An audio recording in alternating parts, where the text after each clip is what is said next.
You feel it, don't you? That tiny, almost imperceptible sting.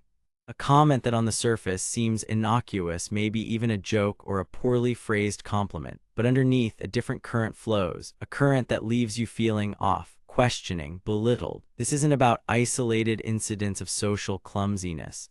We're talking about a pattern, a subtle, insidious campaign of what they call microaggressions.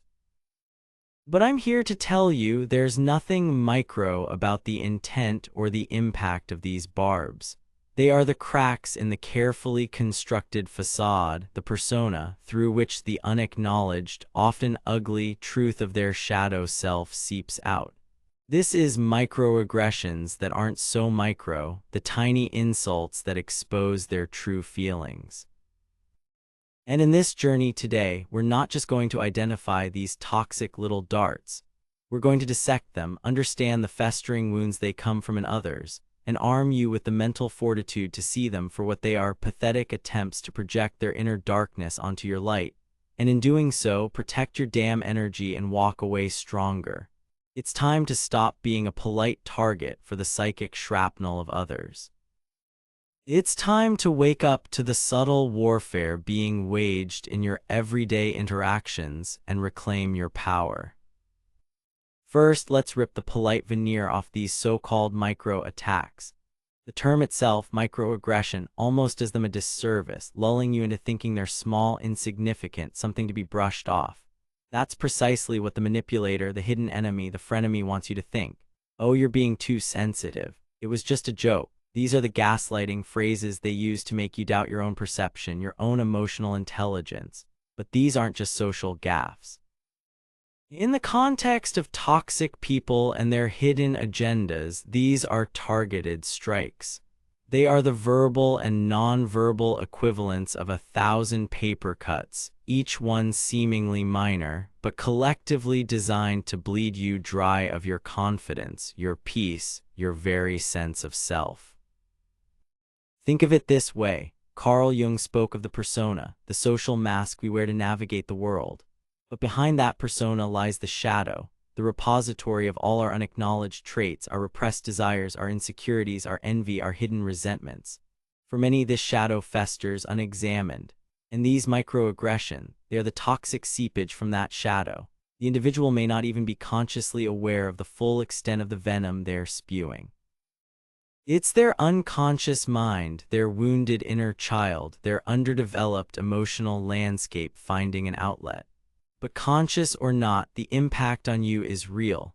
It's a subtle form of psychological warfare, chipping away at your mental health, making you feel perpetually on edge, stuck, tired of trying to figure out why you always feel drained or defensive around certain people.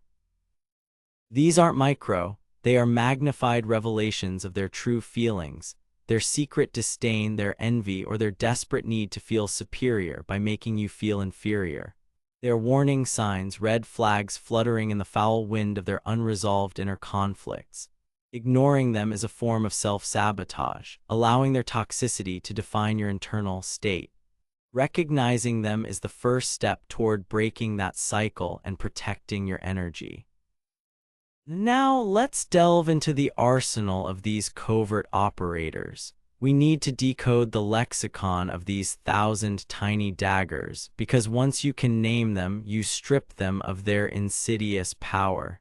Their true feelings, those ugly little secrets they think they're hiding, become glaringly obvious. First up, the classic, the compliment that isn't the backhanded stab. This is the art of disguising an insult as praise. It's the "wow, you actually cleaned your apartment, I'm impressed," implying it's usually a sty. Or "that presentation was surprisingly coherent for you." The surprisingly is the poison dart. "You look great today, have you lost weight?" The unspoken prior judgment hangs heavy. Or perhaps, "it's amazing you got that promotion, considering you don't have the typical background for it." The surface layer is a polite acknowledgement, but the undercurrent screams condescension, doubt, or a subtle reminder of your perceived shortcomings. What's the hidden meaning here? It's often dripping with envy or a desperate need to maintain a sense of superiority. Their shadow cannot stand to see you shine without qualification, without a little asterisk that brings you back down to a level they're comfortable with. They want to plant a seed of doubt to make you question whether your achievement was a fluke, or if you're only acceptable under certain conditions. They want to give with one hand and take away with the other, ensuring you never feel fully secure in your success or your worth. The compliment is the sugar coating on a bitter pill of their resentment. Don't swallow it. Recognize the taste of their true feelings, a bitter cocktail of inadequacy and passive aggression. Next, we have the helpful advice that's actually a put-down. This one is particularly insidious because it masquerades as care and concern. You know, if you just managed your time a bit better, you wouldn't be so stressed. Or, are you sure you want to wear that? I'm only saying this because I want what's best for you. The subtext is clear. You're incompetent, incapable, or making poor choices. Their help is a thinly veiled criticism, an attempt to assert control or superiority. I noticed you're still single. Maybe if you were a bit less intense, you'd find someone. This isn't advice, it's a judgment, a way for them to highlight what they perceive as your flaws under the guise of benevolence. The hidden meaning here is often a profound lack of respect for your autonomy and intelligence. Their shadow self needs to feel more capable, more knowledgeable, more in control than you. By offering unsolicited advice that subtly criticizes, they elevate themselves. It's a power play. They're not trying to help you grow. They're trying to keep you in a box of their own making, a box where you're always slightly less than, always in need of their superior guidance. It makes you second-guess your instincts, eroding your self-trust. This isn't support, it's sabotage dressed up as saintliness. Then there's the ever-popular, the joke that stings, weaponized humor. Oh, there goes your name again, always overthinking things, haha. Or persistent teasing about a past mistake, a physical trait, or a sensitive personal issue, always followed by a dismissive, relax, I'm just kidding, or can't you take a joke? This is the coward's insult. They deliver the blow, then immediately retreat behind the shield of humor, painting you as the one with the problem if you react. The hidden meaning, pure passive aggression. Their shadow wants to land a punch, to express disdain or belittle you, but lacks the courage to do so directly. So they use humor as a socially acceptable delivery system for their venom. They get the satisfaction of seeing you wince, of poking at your vulnerabilities while maintaining plausible deniability. It's a way to test your boundaries, to see what they can get away with. If you call them out, you're the spoilsport, the one who can't take a bit of fun. This kind of joke is a clear sign someone secretly harbors negative feelings, possibly resentment or contempt, and is using humor as a vile little tool to express it without accountability. It's a tactic to silence you, to make you feel isolated in your discomfort. Let's not forget the subtle invalidation or dismissal. This can take many forms.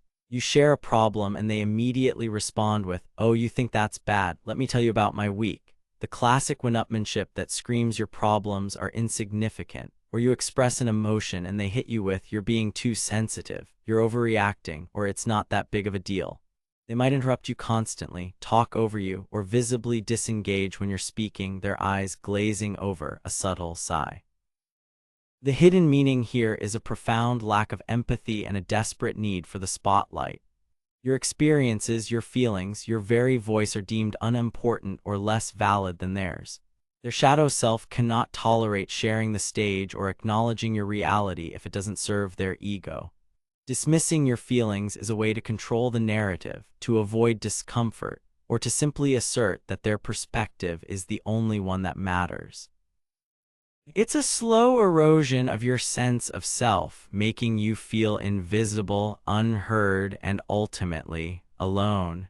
This isn't just poor listening skills, it's a deliberate act of diminishing you to inflate themselves. And then there's the micro-exclusion or omission. This is the silent treatment, elevated to an art form. It's being consistently left out of email chains you should be on, forgotten when lunch plans are made with the rest of the group, or finding out about gatherings after the fact. It's the inside jokes you're pointedly not a part of, the conversations that halt when you approach and resume when you leave. The hidden meaning is a cold, calculated message. You don't belong, you're not one of us, you're not valued. Their shadow is actively working to marginalize you, to make you feel like an outsider. It's a passive way of expressing dislike or disapproval without ever having to say a word. This can be incredibly damaging because it's often hard to pinpoint and call out. "Oh, it was just an oversight," they'll claim, but the pattern speaks volumes. It's a deliberate strategy to make you feel isolated, to question your social standing, and to slowly push you to the periphery. This is a clear sign of hidden enemies or frenemies who lack the guts for direct confrontation, but are more than happy to stab you with the icicle of exclusion. We also encounter the presumptuous assumption, often based on stereotypes or limited views. "Oh, you wouldn't be interested in this strategy meeting, it's quite high level." Or, "I didn't invite you to the coding workshop because I assumed you weren't technical." They make decisions or judgments about your capabilities, interests, or personality without even bothering to ask you, often based on their own biases or a need to pigeonhole you. Someone might say, knowing you, you probably hated that party right before you've even had a chance to speak. The hidden meaning, condescension, and a lack of respect for your individuality. Their shadow self is lazy and prefers to operate on simplistic stereotypes rather than engage with the complexity of who you truly are. They box you in, limiting your potential in their minds, often to make themselves feel more secure in their own perceived strengths. It's a way of saying, "I've already figured you out and you're not much." This isn't just misjudgment, it's a refusal to see you, an attempt to define you by their limited, often self-serving worldview. It makes you feel underestimated and unseen for your true potential. Finally, beware of the concerned troll. This individual expresses worry or concern about your choices, your well-being, or your path, but it's laced with criticism and a clear desire to steer you in a direction they prefer. "I'm just so worried that if you take that new job, you'll be too stressed and neglect your family. Are you sure it's the right move?" Or, "I only say this because I care about you, but don't you think that pursuing that artistic hobby is a bit unrealistic at your age?" The hidden meaning is disapproval, judgment, and often a manipulative attempt to control your decisions. Their shadow self is uncomfortable with your choices, perhaps because it triggers their own insecurities, fears, or a desire for you to conform to their expectations. The concern is a disingenuous cloak for their negative judgment or their need to meddle. They want to instill doubt, to make you second-guess your own desires and ambitions, all while appearing to be the caring, supportive friend or family member. This isn't genuine care, it's a subtle power play, a way to exert influence over your life by preying on your emotions and your trust. It's a toxic attempt to keep you tethered to their version of what your life should be.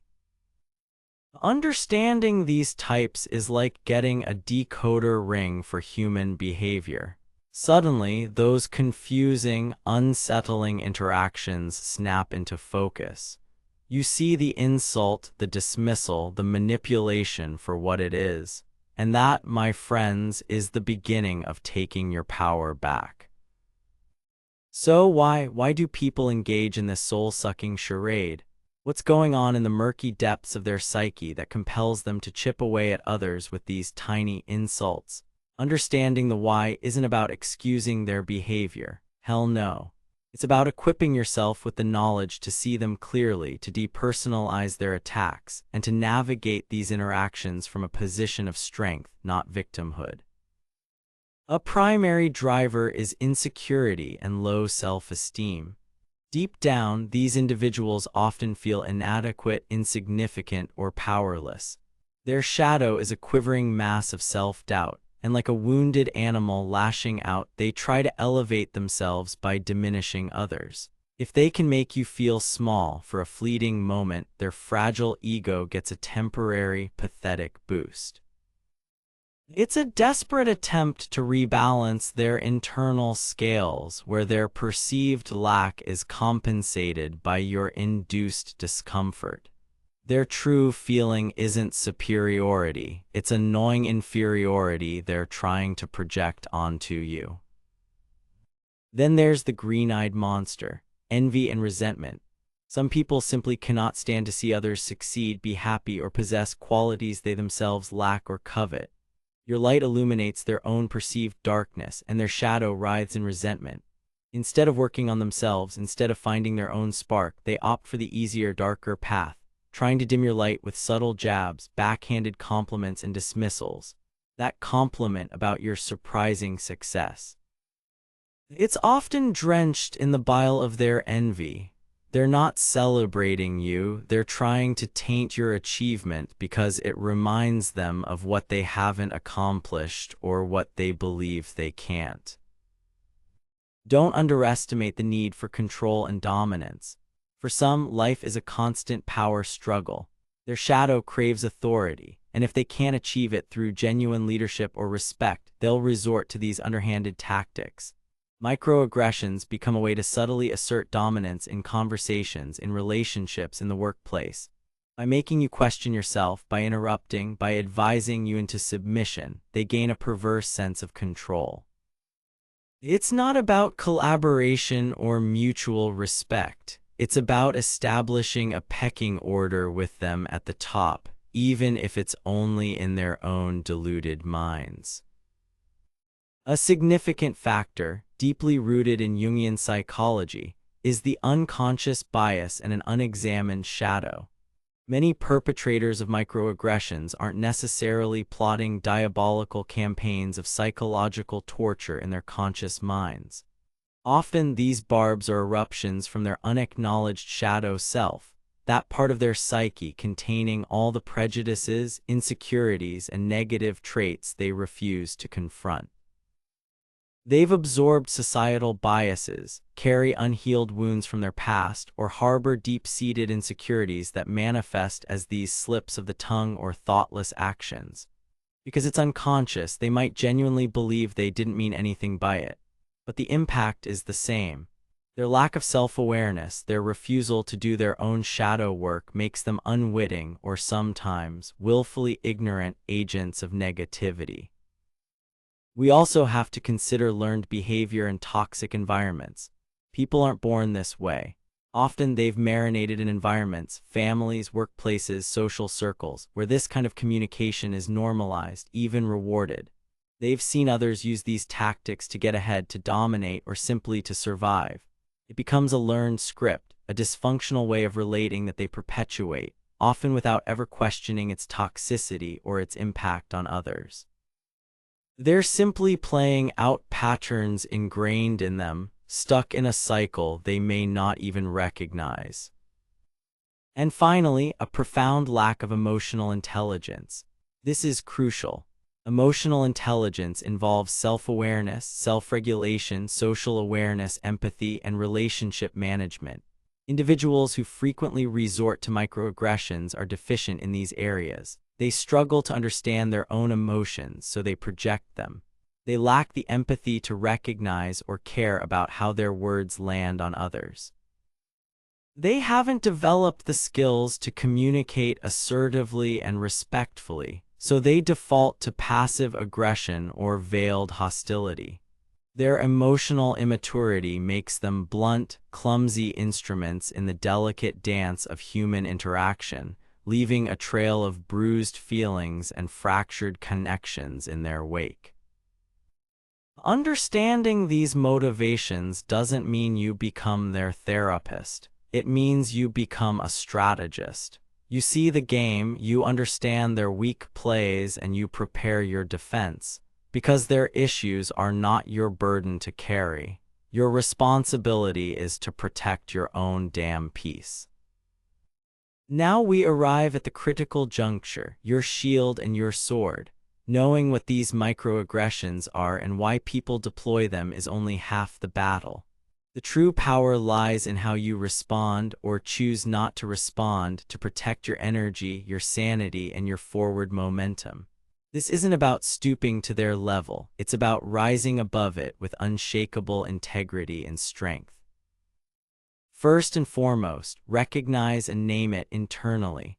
The moment one of these barbs lands, your internal alarm system should go off. Don't immediately react. Instead, observe, label it. Ah, there it is, that was a backhanded compliment. Or, okay, that's an attempt to invalidate my feelings. This simple act of identification creates a crucial mental distance. It shifts you from being a recipient of the blow to an observer of their behavior. You're acknowledging the tactic, seeing it for what it is, a reflection of their internal state, not a judgment on your worth.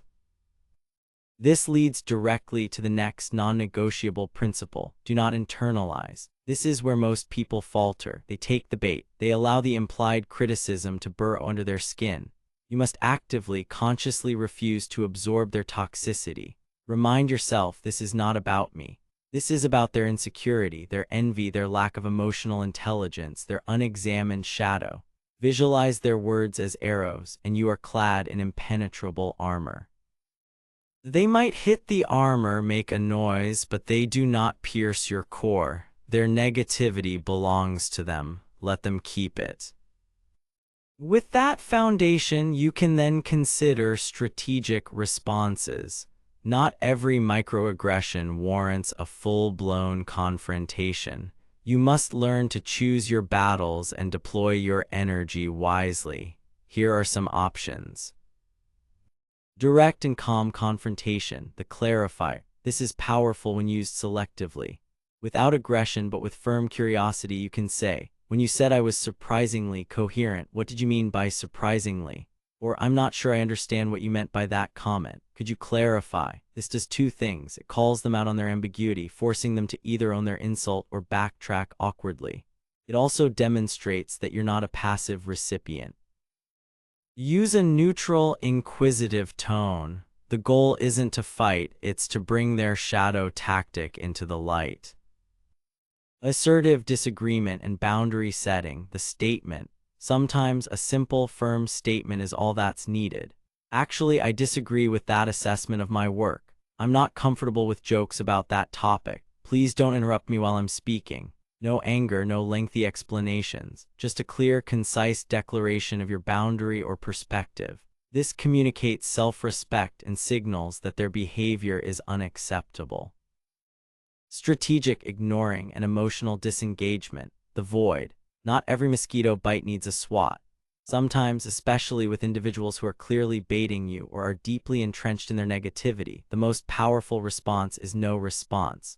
Or a minimal, emotionally flat response like "okay" or "I see" before changing the subject or moving away. You don't give them the satisfaction of an emotional reaction. You don't feed their drama. You starve their negativity of the attention it craves. This conserves your precious energy for things that actually matter. Humor use with extreme caution, the deflector. This is a high-level skill and can backfire if not executed well or if the aggressor is looking for a fight. If you have a quick wit and a genuinely lighthearted feeling in the moment, sometimes you can deflect a microaggression with humor that subtly calls it out without escalating. For example, to a backhanded compliment like, "You clean up nicely," you might respond with a smile, "Thanks, I'm full of surprises." But if there's any anger or sarcasm in your humor, it can escalate. Often, the other strategies are safer and more effective. Crucially, throughout all of this, trust your gut. Your emotional intelligence is your compass. If a comment feels off, it probably is. If you feel belittled, dismissed, or attacked, those feelings are valid data points. Don't let anyone, especially the aggressor, gaslight you into believing you're too sensitive or imagining things. Your intuition, your emotional intelligence, is a finely tuned instrument for detecting these subtle toxins. Honor it. It's trying to protect you. And if these microaggressions are a consistent pattern from a particular individual or group, limit exposure to toxic individuals. This is non-negotiable self-protection. You are not obligated to maintain relationships that systematically drain your energy and chip away at your self-worth. It doesn't matter if they're family, old friends, or colleagues.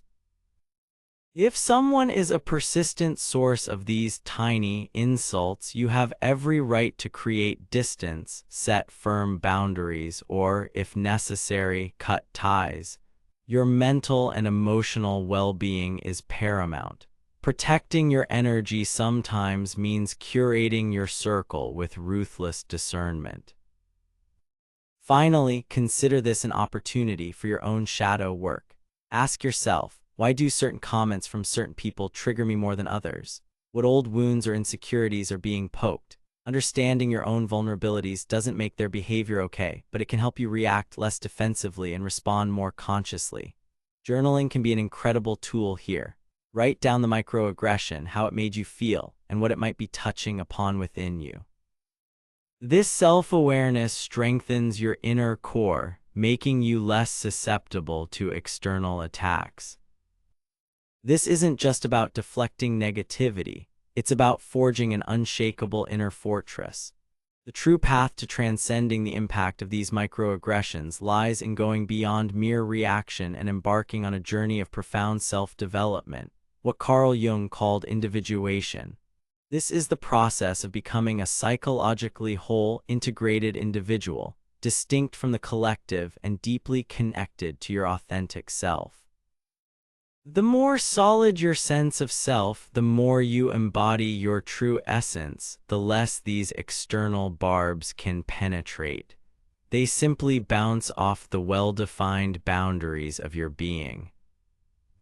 Cultivate radical self-awareness. Know your worth not as a reflection in the eyes of others, but as an intrinsic truth residing within you. Understand your strengths, acknowledge your areas for growth, and own your narrative. When you are anchored in this deep self-knowledge, the petty judgments and veiled insults of others lose their power. They become like gnats buzzing around a lion, annoying perhaps, but ultimately insignificant. Their attempts to define you or diminish you will seem absurd, because you already know who you are. Build resilience like a muscle. Each encounter with a microaggression, when handled consciously, is not a defeat but a training exercise. It's an opportunity to practice recognizing toxicity, to assert your boundaries, to manage your emotional state, and to reinforce your self-worth. You learn that you can withstand these attempts to undermine you, and each time you do, you become stronger, more adept, more rooted in your power. You stop seeing yourself as a victim of these interactions and start seeing yourself as a skilled navigator of complex human dynamics. The ultimate power, the state you are striving for, is one where their negativity has no purchase on your soul. You see their microaggressions, you understand their source, their unacknowledged shadow, their insecurities, their pain, and you feel a sense of detachment. Perhaps even a touch of compassion for their inner turmoil, but it does not and cannot define your reality or disturb your inner peace. Their poison remains their own. You realize that their tiny insults are not about you at all. They are desperate, flailing signals from a person struggling in their own darkness. This journey of individuation, of building this inner citadel, might involve practices like consistent journaling to explore your thoughts and feelings, mindfulness to stay present and observe without immediate reaction, or even seeking guidance to work through your own shadow aspects and past wounds. It's about consciously choosing to invest in your own growth, your own wholeness, so that you are no longer an easy target for the projected misery of others. When you are fully inhabiting your authentic self, you radiate a quiet confidence that naturally repels those who seek to diminish. They sense, on some level, that their little games won't work on you. So let's bring this home. Those microaggressions we've dissected, they are anything but micro. They are the glaring, unmistakable flares signaling the true, often toxic, feelings and unresolved shadow issues of the people around you. They are the desperate whispers of insecurity, the bitter tang of envy, the manipulative jabs of those who need to put you down to feel a fleeting, false sense of being up. These are not small things to be brushed aside. They are significant data points, crucial intelligence in the ongoing mission of protecting your energy and navigating your life with clarity and strength. You now have the tools, you can see the patterns, you understand the psychology, both theirs and potentially your own triggers. You are no longer condemned to be a bewildered recipient of these subtle poisons. You are empowered to recognize them, to name them, to understand their pathetic origins, and most importantly, to choose your response from a place of power, not pain. The call to action is clear and it is urgent. Commit today, right now, to a heightened state of awareness. Stop allowing these so-called tiny insults to accumulate, to erode your confidence, to dim your light. When you encounter them, see them for what they are, the sad, misdirected projectiles from someone else's internal war. They are about the sender, not the receiver. Use this knowledge not to become bitter or cynical, but to become discerning, to become a fierce protector of your own well-being. Take back your power. Refuse to internalize their garbage. Set your boundaries with the calm, unwavering strength of someone who knows their worth. And if necessary, walk away from those who consistently seek to diminish you. Your energy is your most precious resource. Guard it. Cultivate your inner fortress through self-awareness and personal growth so that their shadows can no longer cast a pall over your spirit. This is not just about dealing with difficult people. This is about your transformation, your journey to becoming an unshakable, resilient, and authentically powerful version of yourself. The change begins now. Go forward, see clearly, and live powerfully.